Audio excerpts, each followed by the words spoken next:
Networking that gets results, Part 1. When I met copywriter Stu Kamen in the fall of 1990, it set off an incredible chain reaction that would forever impact my business. Here's what happened.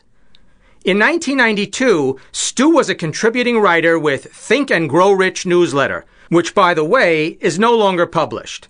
At Stu's suggestion, that newsletter ran a front-page story about me and how I went from being a lawyer to a motivational speaker. At the same time, I entered into an agreement with that newsletter where they would sell my Attitude is Everything merchandise through their publication. Thousands of items were sold. The newsletter also began to run some of my own articles in their publication. As a result, I got calls from their readers and was hired for several speaking engagements. One day, I got a letter from one of their subscribers named Jim Donovan. We became good friends. Jim referred me to INTI Publishing, who published my first book, Attitude is Everything. By the way, Jim has written many great self-help books of his own. And all of these great things happened because I tapped into Stu Kamen's network, and then the Think and Grow Rich newsletters network, and then Jim Donovan's network. The power of networking is nothing short of awesome. If given the choice, wouldn't you like to succeed sooner rather than later? Well, networking is a way to leverage your own efforts and accelerate your results. After all, the more solid relationships you build, the greater your opportunities for success. The truth is, while your success certainly starts with you, it grows to higher levels as a result of your associations and relationships with people. Simply put, you can't succeed on a grand scale all by yourself. That's why networking is so important. For the purposes of this lesson, let's define networking as the development of relationships with people for mutual benefit. Networking has so many benefits. In business, networking can bring you new clients or leads, employment opportunities, help in finding people to fill critical positions, and help in solving problems.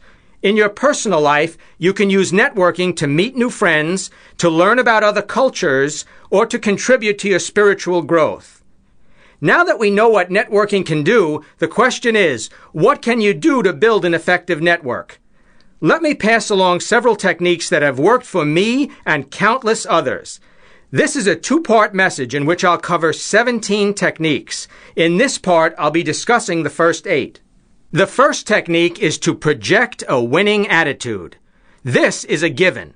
If you're positive and enthusiastic, people look forward to being around you and to helping you. If you're gloomy and negative, others will avoid you.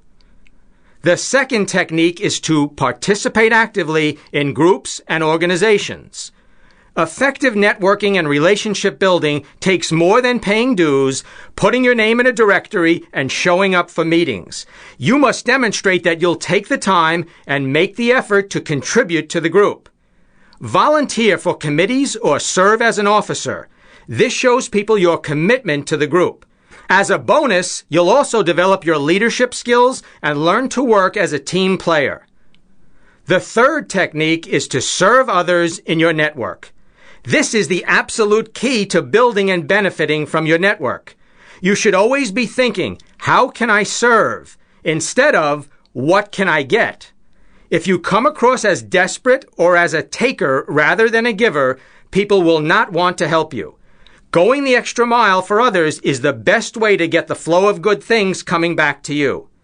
One specific way to serve others is by sending them articles or other information of interest. You can also refer business leads or potential customers. The fourth technique is to be selective. Don't refer every person you meet. Respect the time of those in your network. Referring unqualified leads will reflect poorly on you. Ask yourself whether or not a particular referral is really going to be of value to your network partner. Keep in mind that the key is the quality, not quantity, of the leads you supply. The fifth technique is to keep your name in front of people on a regular basis. Let's face it, people in your network aren't thinking of you all the time. They've got enough other things to do at work and with their families. That's why it's important to find a way to keep your name in front of them. But be sure to do it in a way that provides value. One excellent method is a newsletter, either a paper newsletter or an email newsletter. It can be short and simple. Whenever I send out a newsletter, I get orders for products and inquiries for my other services. I know that it's not a coincidence. It will work for you as well. The sixth technique is to send promotional items that people will keep and use. What do you do with many of the wall calendars, keychains, or plastic rulers you receive? If you're like me, you either throw them away or bury them in a desk drawer, never to see the light of day again. On the other hand, a cube of memo sheets or other interesting desk accessories are likely to be kept and displayed. Pick the right item and your name will be in front of your network every day. The seventh technique is to have distinctive and colorful business cards. For starters, carefully select a memorable name for your company. I've gotten tremendous benefits from my business name, Attitude is Everything.